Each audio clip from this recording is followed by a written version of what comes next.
kawengku sagung jajan nanging sanget angin tibi sang resi kaneka putra kang manjok saking yati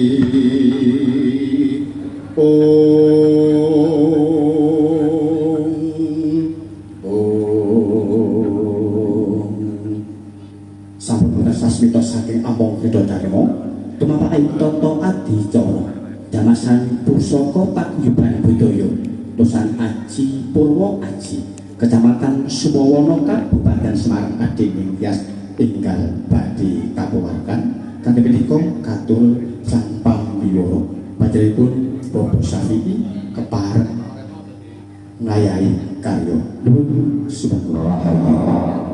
Rahayu Sagung Dumadi.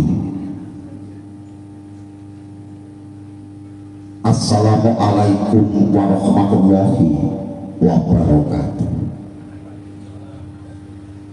Salam Om Swastiastu, Namo Buddhaya, salam waras, salam kebajikan.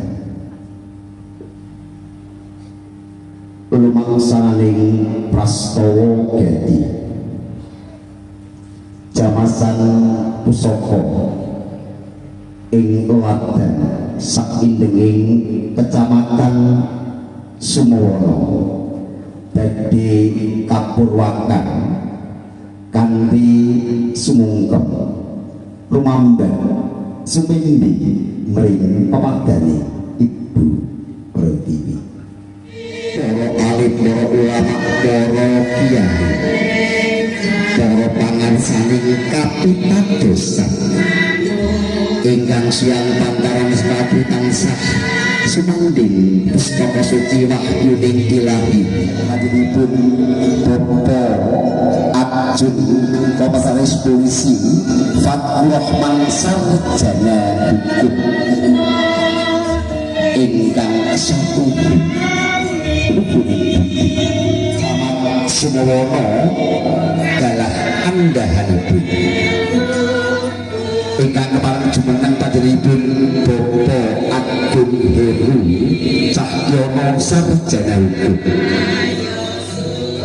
ingkang tuhu pinuya UPTB Pendidikan Kecamatan Sumawana panjenenganipun Bapak Sarjono Sarjana Pendidikan Magister Pendidikan ingkang satuhu pantes tampi sagunging pakurmatan ajibipun Bapak Haji Kundur ingkang tansah katenggo hastu menika pangaos Bapak ingkang saestu cinaket ing mantu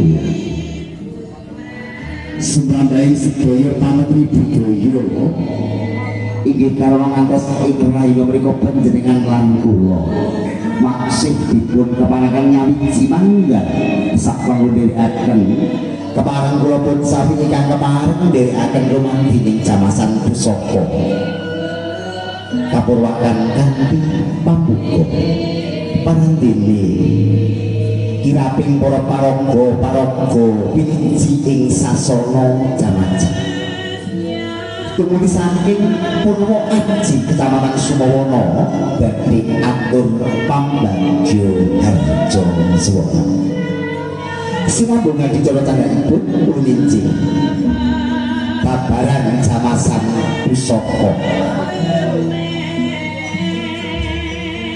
alanging saderengipun lumantining jamasan pusaka kawimitan badhe kasuwunaken Hastungkara saha kalajengaken kanthi kidung saha ingkang gelar saha saestu ingkang badhe kagulung badhe katutup kanthi kidung sigah sang yodro tamu makaten unggah urut awicaring adicara ingkang sampun rinantam rinanggit dening para paguyuban Purwo Aji Kecamatan Sumawana lajeng panjenengan sedaya lirik esreni ngantos paripurnanipun.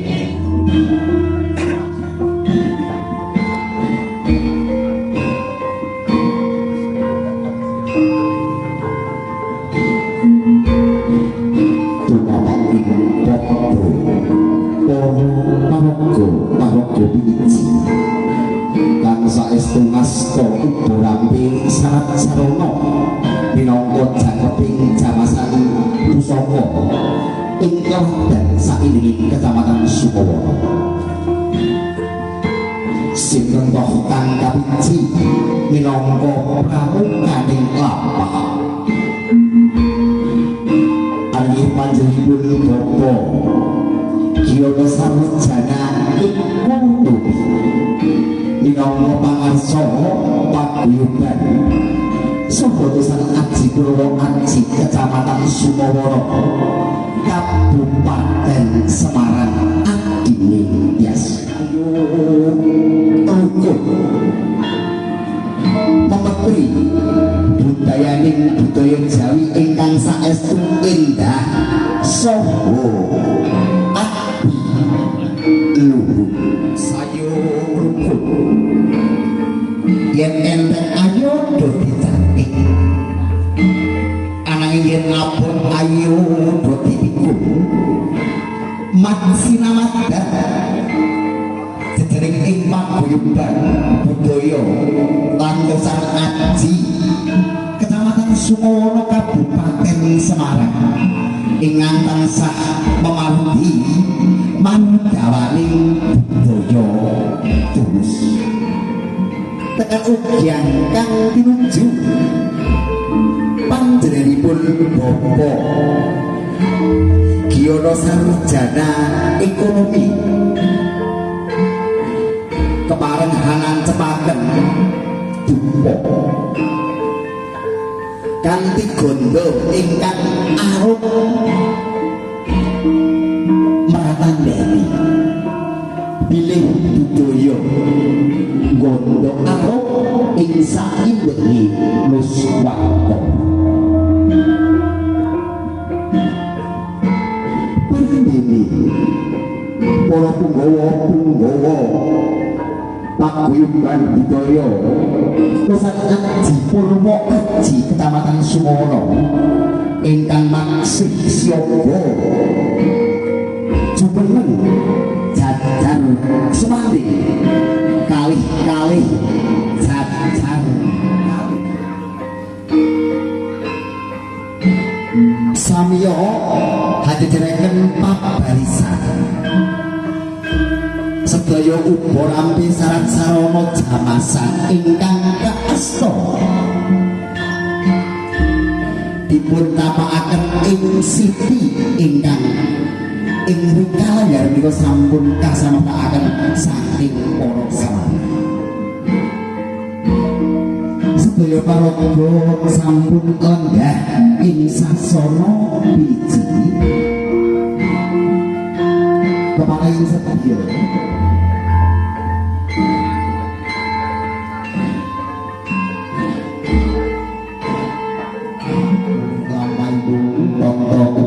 jamasan pusaka ing saindhenging Kecamatan Sumawana pinaringan lulus Raharjo dan manggih ing Robindo. Assalamualaikum warahmatullahi wabarakatuh. Alhamdulillahirabbil alamin wa bihi nasta'inu ala umuri dunya waddin la haula wala quwwata illa billahil aliyyil azim. La haula wala quwwata illa billahil aliyyil azim. La haula wala quwwata illa billahil aliyyil azim. Amma ba'du. Dumateng pangasaipun para alim, para ulama ingkang tatimi langkung dumateng pun Bapak Kiai Haji Quduri ingkang Allah tangguh barokah doaipun dumateng pangasaing projo wonten ing Kuban Kecamatan Sumawana Bapak Camat Josak pananggatipun ingkang kawula hormati dumateng lahiripun Bapak Kapolsek Bapak Ramil ingkang kula hormati, sesepuh bini sepuh aji sepuh ingkang tuhu kinabekten sehat jasmani lan rohani katitik ing titi wanci menika kula sami tansah naringan sehat walafiat sehingga saged makempal wonten ing papan ingkang minulya menika kanthi ujung boten manggih halangan setunggal menapa-menapa. Wassalamu alaikum warahmatullahi wabarakatuh. Kita Nabi Muhammad sallallahu alaihi wasallam ingkang kita ajeng-ajeng syafaatipun mireng dumugi mriki ngantos menjang wonten ing yaumil qiyamah. Rawuh panjenengan saestu andadosaken berkah lan andadosaken ngrembokanipun budaya Jawi wonten ing laladan Kecamatan Sumowono mugi tansah lestari. Ingkang kalih ngaturaken sugeng rawuh ingkang ketiga kula hamakili dumateng sedaya saking kadang-kadang para aji nyuwun pangapunten nggo pilihanipun maringi papan panggenan kirang meranani dumateng penggalih bahan sedaya boten jumbuh kalian derajat pangkat panjenengan kula ingkang hamakili saestu nyuwun bumi samudra pangaksami. Assalamualaikum warahmatullahi wabarakatuh. Ahmad Sahli ingkang sampun ayuri para kadang Purwo Aji Kecamatan Sumowono nganci adicara saklajengipun nggih babagan jamasan pusaka ingkang titiwanci menika sinentoh ingkang kepareng hambabar utawi filosofi jamasan pusaka tansanes panjenenganipun Bapa Tumudi ugi minangka pangarsa paguyuban pandaya suka. Hamdan wa syukran lillah ala ni'amillah wassalatu wassalamu ala rasulillah Muhammad ibn Abdillah wa ala alihi wa sahbihi wa mawala la hawla wa la quwata illa billah amma ba'd. Para kadang-kadang Purwoaji Tosan Aji paguyuban budaya dan Tosan Aji Purwoaji Kecamatan Sumowono Donggo kepareng kula umawani matur ing ngarsa panjenengan sedaya inggih awit mundi dawuhipun Bapak Kiono kula ingkang pinen hambabar jamasan pusaka wonten ing kalodhangan menika sampun para lenggah ingkang tansah kinaroban Yuwono Basuki ngengeti wonten ing kalodhangan menika irah-irahanipun jamasan pusaka tembung jamas menika saking Rama inggil parandene ngukunipun menika adus dene ing samangke kagem barang utawi boten piantun menika saged dipun wastani ngumbah parandene pusaka menika ingkang dumadi saking Tosan Aji saged saking duwung, tombak, trisula, cundhik lan sak panunggalanipun. Parandene wonten ing kalodhangan menika kepareng kula hambabar nggih. Mboten kok babaran ning hambabaraken. Babaran menika melahirkan mbabaraken nerangake. Lah janjane kenging menapa to? Jamasan bilih kula ngertos menika ingkang sampun kalampah wonten ing sadéngahing kraton. Nanging wonten ing kalodhangan menika kula ugi nderek bingah nderek remen awit Kecamatan Sumowono kepareng ngluluri Laksitaharja tilaranipun para kina ingkang lumampah wonten ing sakindenging kraton. Duk rikala semanten para sepuh ingkang kepareng budidaya utawi nglestantunaken tilaranipun para kina wujudipun pusaka tosan aji saking duwung utawi keris tombak lan sapanggalanipun menika kathah ingkang mastani pusaka utawa tosan aji menika dumadi saking Ibu Pertiwi Bapa Angkasa. Kenging menapa kok Ibu Pertiwi Bapa Angkasa?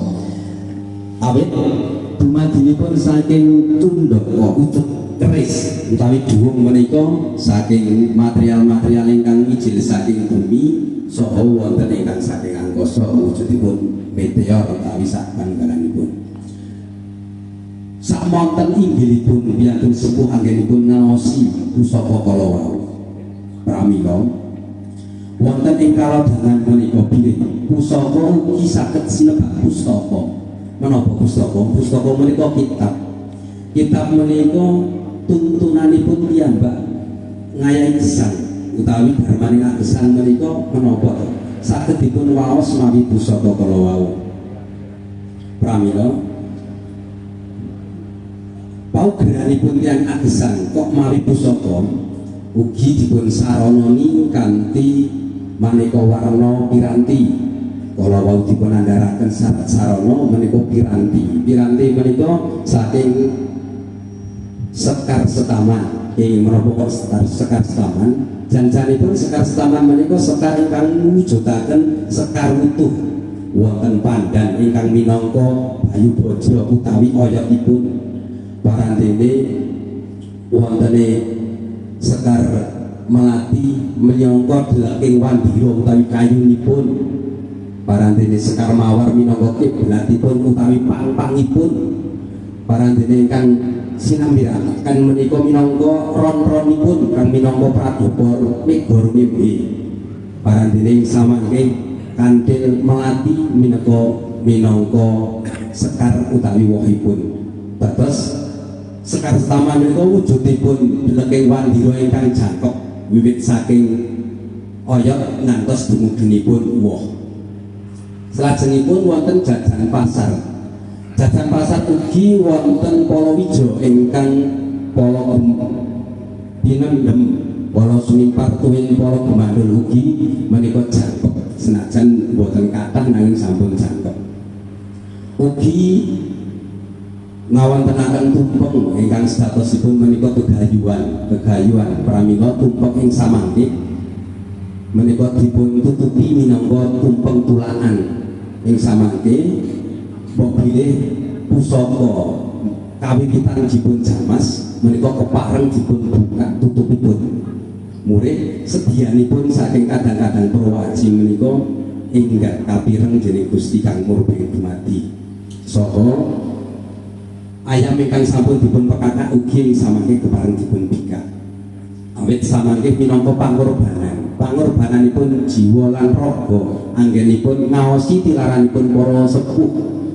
Parandene pusaka ugi duk rikala semanten minangka pusaka utawi singgaman ruketan menika kagem perang caket utawi abenajeng ayun-ayunan nanging saking masa ke mangsa utawi wekdal wonten ing jaman sakmenika menika namung saged dados pepaesing ageman jangkeping ageman ugi minangka tuntunanipun agesang ugi saged minangka rambatanipun Astungkara utawi donga ugi saged dipun wastani ancer-anceranipun gegayuhan. Pramila wonten ing kalodhangan menika dipun wontenaken adicara jamasan. Bilih jamasan menika ngumbah pusaka pindhanipun lare alit menika dipun dadakaken nggih, dipun dadakaken supados menapa awit pusaka menika senajan tilaranipun para kina ingkang satuhu taliti anggenipun damel saking empu-empu kala wau anggenipun pados sarana ugi milih ingkang paling sae anggenipun damel ugi simetris utawi boten keseimbanganipun sampun dipun etang-etang menika boten uwal saking daya pangaribawa. Parantene wonten ing kalodhangan menika dipun wontenaken jamasan menika sejatosipun namung saged damel mensterilkan utawi memurnikan menapa ingkang dados ancas tujuanipun empu rikala semanten menika boten kenging pamridu giribodha saking bangsa-bangsa ingkang boten katingal nanging saged nuwuhaken daya pangaribawa ingkang saestu damel sejahtera utawi damel danging warjaya saha boten damel pamriduning keluarga awit bilih ngresiki menika boten kok namung jamasi nanging saged ing samangke marangi menika limrahipun boten ngaten lemampahipun menika ingkang dipun perlokaken wonten ing pusaka kadidene lare kok watuk menika dipun pijeti utawi dipun paringi tamba supados mantun nanging yen dipun dadakaken menika ketingalipun waras ning satosipun wonten dipun raosaken lan niku kadidene dipun perisakaken saking para lenggan derek binyah wonten ing kalodhangan menika ugi sampun cumawis keluk wedha ingkang kepareng ngedalaken telukipun mugi ndedel ing ngawiyat mugi kersanipun saking kadang-kadang Purwaji saged diijabahi dening Gusti ingkang murbeng dumadi saha ing samangke janur kinarya sarna tinangsunganipun pusaka sasampunipun dipun jamas ugi kepareng sampun samekta ing gati ron-ronan wujudipun ron kuwih lan ron apa-apa ron sirahan ron alang-alang ugi sampun sumadya saha toya ingkang saking manika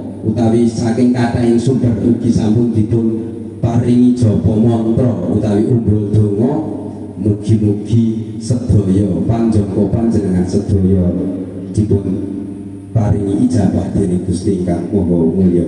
Makaten ingkang saged kula aturaken mesti kula anggen kula matur kirang saha kirang jumbuh tuwit awit saking ancas saha tujuan saking Purwaji kula nenggono awit kiranging pono anggen kula tampi waras saking para dwija saha kiranging pono anggen kula ngangsu kawruh saking para winasih saking menika kula nenggono kula nyadong deduka wonten ing samudra paksama ingkang datan pindha ing wasana wallahul muwaffiq ila aqwamit thoriq. Wassalamualaikum warahmatullahi wabarakatuh. Ingkang satuluri bukti ndungkap adicara saklajengipun hanenggih hastungkara utawi donga kawitanipun jamasan panjenenganipun Bapak Kyai Haji Afif katuripun Bapak Kyai Haji Afif sasana pandonga kawiwitanipun jamasan pusaka dipun keparengaken Fatihah. A'udzubillahi minasyaitonir rajim. Bismillahirrahmanirrahim. Alhamdulillahirabbil alamin arrahmanir rahim maliki yaumiddin. Iyyaka na'budu wa iyyaka nasta'in ihdinas siratal mustaqim. Siratal ladzina an'amta 'alaihim ghairil maghdubi 'alaihim waladdallin.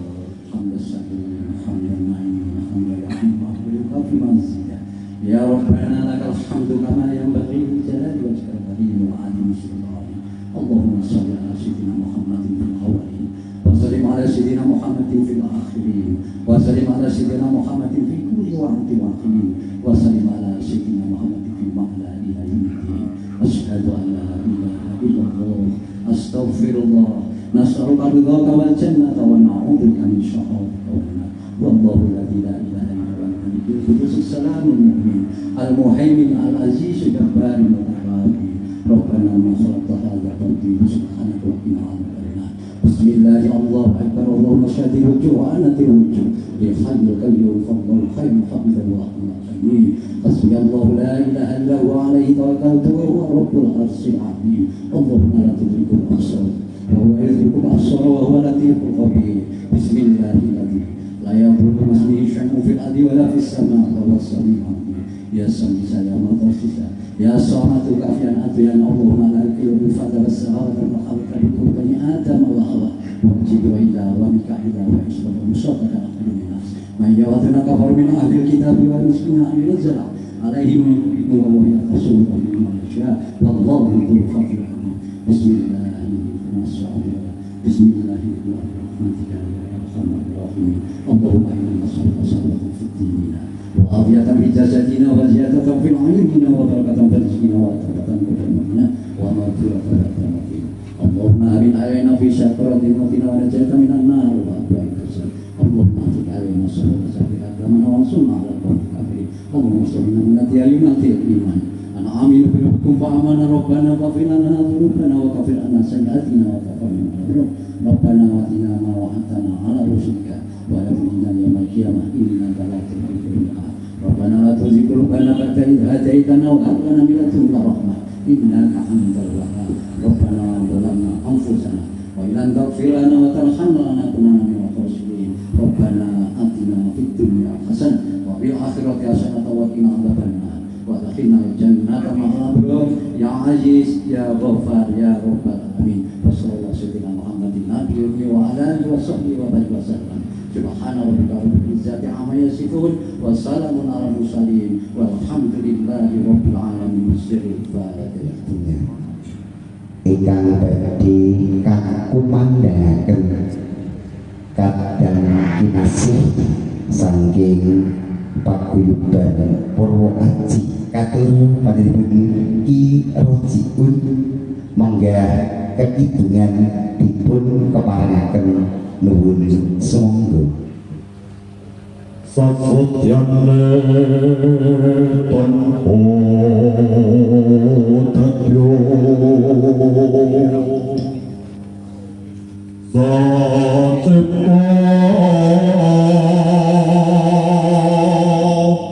Cipta tanpa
Widi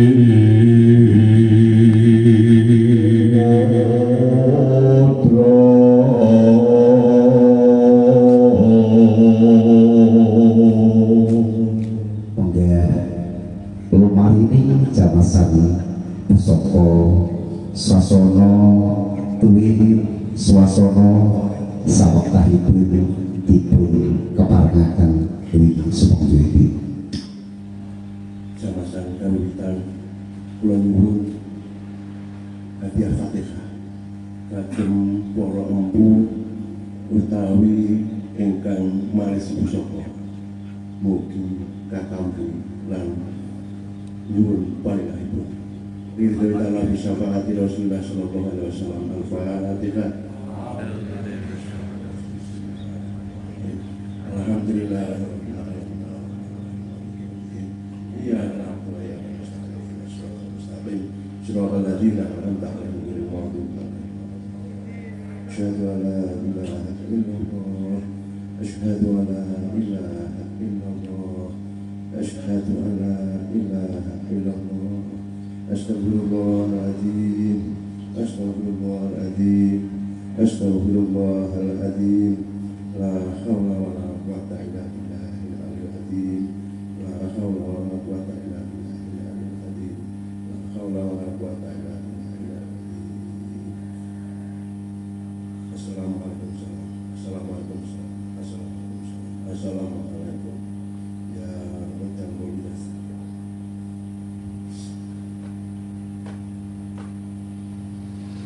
Yang tinggal suci syukur ya sebenarnya menggunakan salah berarti. Oh, dan sekarang doa ibu bagus akan akhir-akhiran maka kita mau panjang. Sedulur tua sedulur tua. Ini ngomong, lagi ngomong suruh.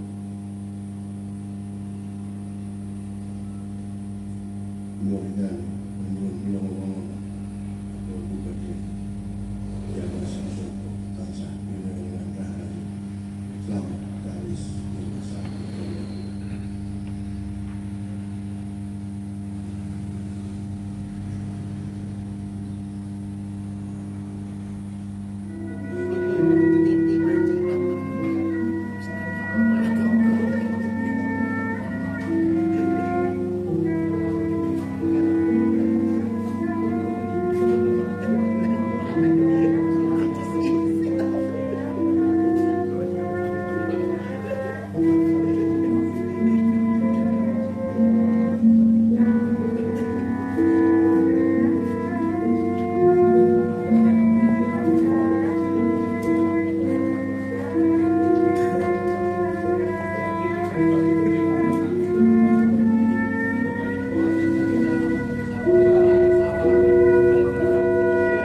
Paguyuban budaya Sobotosan Aji Purwoaji Kecamatan Sumowono kanthi ridani Gusti pinaringan lulus Raharjo tan manggih ing rebiti.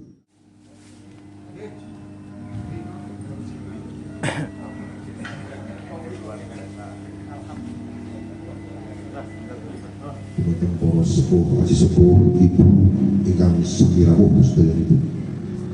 Saben menika kita sedaya bersyukur nikmat saking Allah.